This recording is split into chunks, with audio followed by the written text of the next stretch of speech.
So I did version 1 in clay, and I don't really think it works for what I'm trying to do. I actually kind of like it in some ways. It's sort of graceful sitting there, but it's not what I want. So I'm going to rework it a little bit because this piece is actually very frontal, and um, uh, this is just sort of a quick sketch, but it isn't quite what I wanted. So I'm going to move it around quite a bit and see what we can get.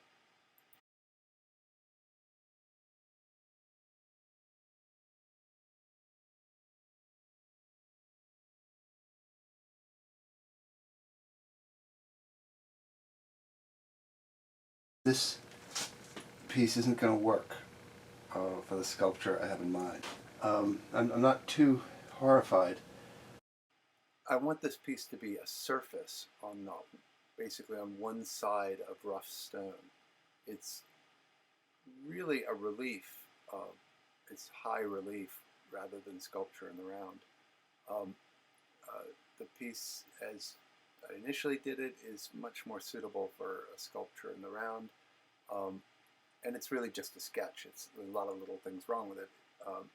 So I'm going to, in keeping with that, I'm going to stop her from being so much of a single monolithic sort of pillar and have her referencing um, space outside of the surface that she occupies, if that makes sense.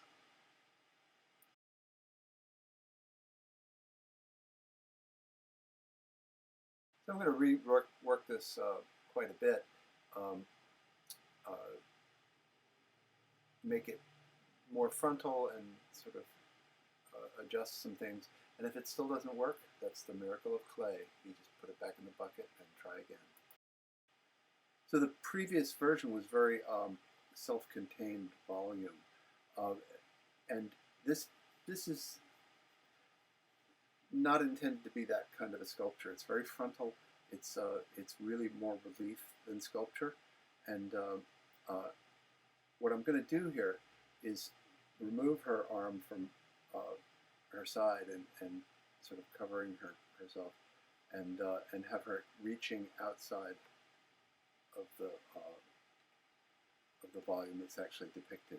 She's going to be looking to the left and reaching to the left, even though you'll only see a little bit of her shoulder. I'm also going to go a little bit more carefully. There's a bunch of minor things that are wrong that I'm going to go ahead and fix. I was just going to leave them because this is just a model for enlarging, but I'm going to take a little more care with a few things. And it's only going to be cast from one side. It's very much in the round at present, but I only care about the front. The back is going to remain embedded in stone in the finished piece. So this should be a quick and easy model to make mold of.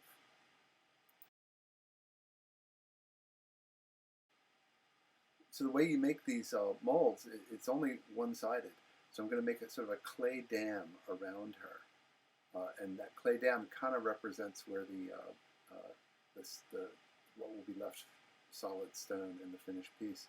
So I'm going to make this clay dam around her and then just encase the front side of that in plaster, and that'll leave a hole in the plaster shaped like her.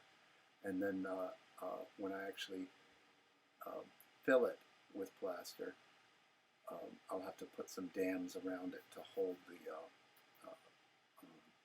the plaster just flowing out on the floor, because it's no longer going to be just a complete hole into a mold. It's going to be open face in the back.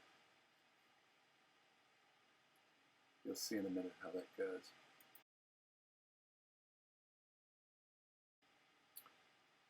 So here's the dam largely complete. Her legs are still too long. So I'm building up some clay around the base, and I'm making some walls, like retaining walls, so that the plaster can be of a reasonable thickness in the mold. But I'm really just making a clay box around the front half of her. I'll fill that up with plaster, and and that'll be the mold.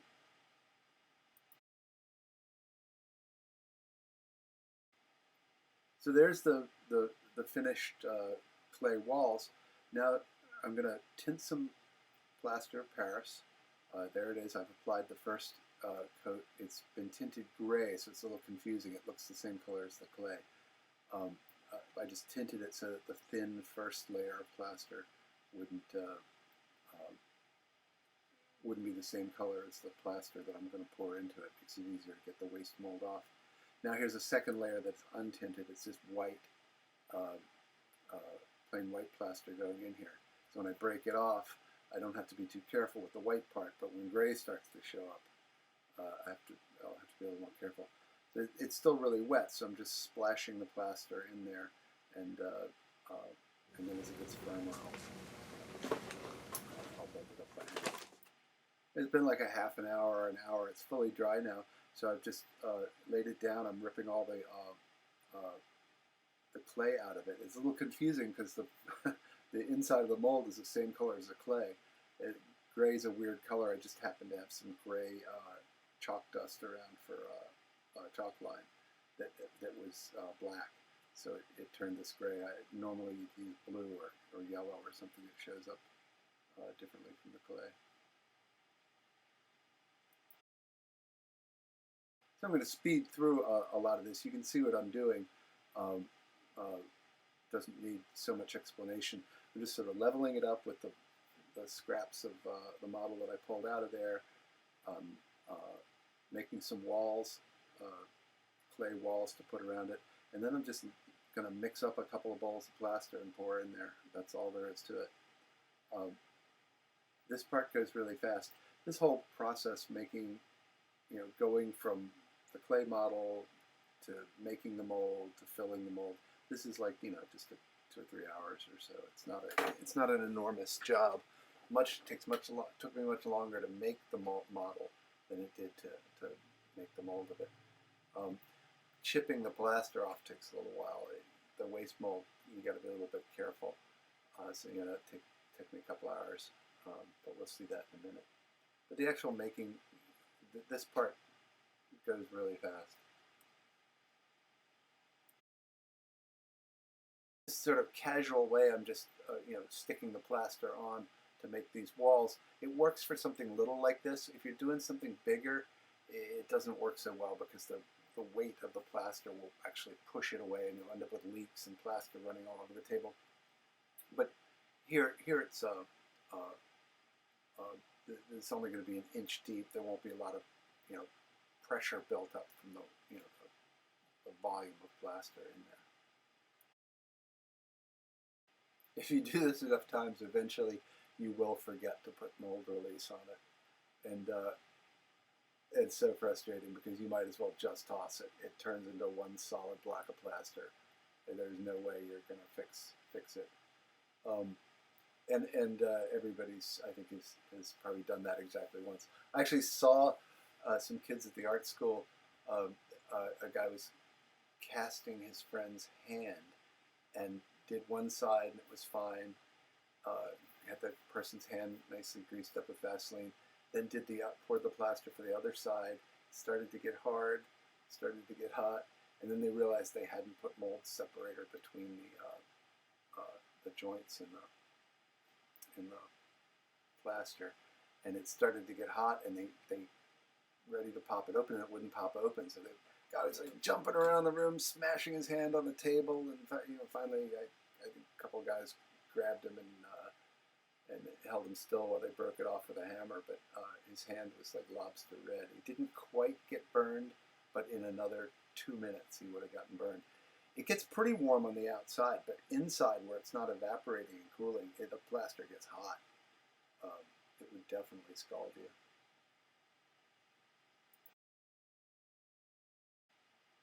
So I'm going to pour in layer 1. I'm starting to pour it really, just dip it in there really early because it's nowhere near starting to kick yet. It's still just creamy liquid. By the way to do this is put just a little less water than you want finished plaster, and then sift the plaster into it with your fingers until it starts to form islands. That's how you know when you've got the right amount of plaster. It'll just sink to the bottom, and you put more and more in, and eventually it won't sink, and you'll start to build up little islands. At that point, stop adding plaster and just mix it. It's a really easy, foolproof method. You don't have to weigh it or measure or anything like that. So while it's still liquid, I'm just sort of pouring it in. Here, I think this is actually now batch 2 I'm pouring in. I use these cake mixing spatulas a lot. I find them very convenient for this. But see, there it is. It's just filled up, and I'm smoothing it off on the back. And now in about 20 minutes, it'll start to get hot, and it'll stiffen up. And anytime after that, really, anytime after it starts to cool again, it's pretty hard. You can take it out. It'll stay soggy for a few days, and it's still soft when it's wet. You can kind of like slice into it with a knife, but it's actually not going to change chemically anymore. Once it gets the free water gets dried out of it, it gets sort of clinky sounding, and it's much harder, but it's chemically unchanged.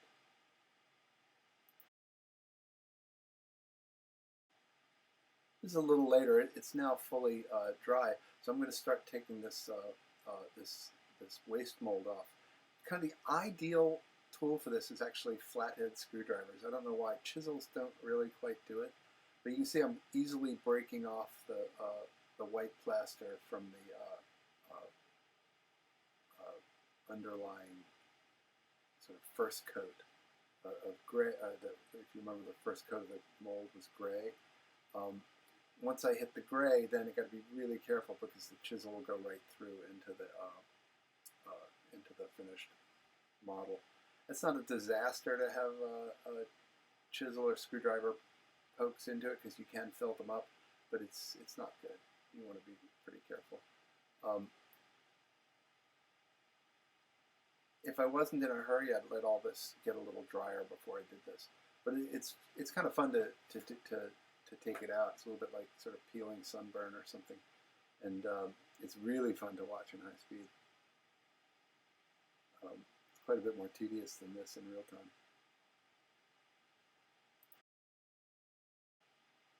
So that's almost all of the outer coat of the mold, and now I'm taking off the thinner first coat. Now you'll notice when I'm doing this, I'm mostly coming straight in at more or less 90 degrees to the surface of the finished model inside. You're sort of just cracking it and breaking it sideways. You don't really want to bring the chisel in parallel and try to pry it off, because you'll just tear up the surface of the finished sculpture inside. It's more like you're just wedging it apart and just breaking the pieces off. This is actually not coming off as cleanly as it does when you use slip. Slip is sort of preferred in many ways.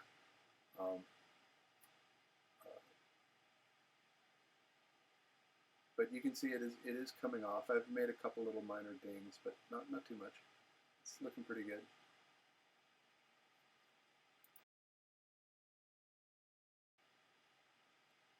A lot of it's coming off in big chunks, but I'm getting now, down more to her face and head, where there's a lot more detail to put a chisel through. So it's around her head and hands and stuff. I have to be a little more careful.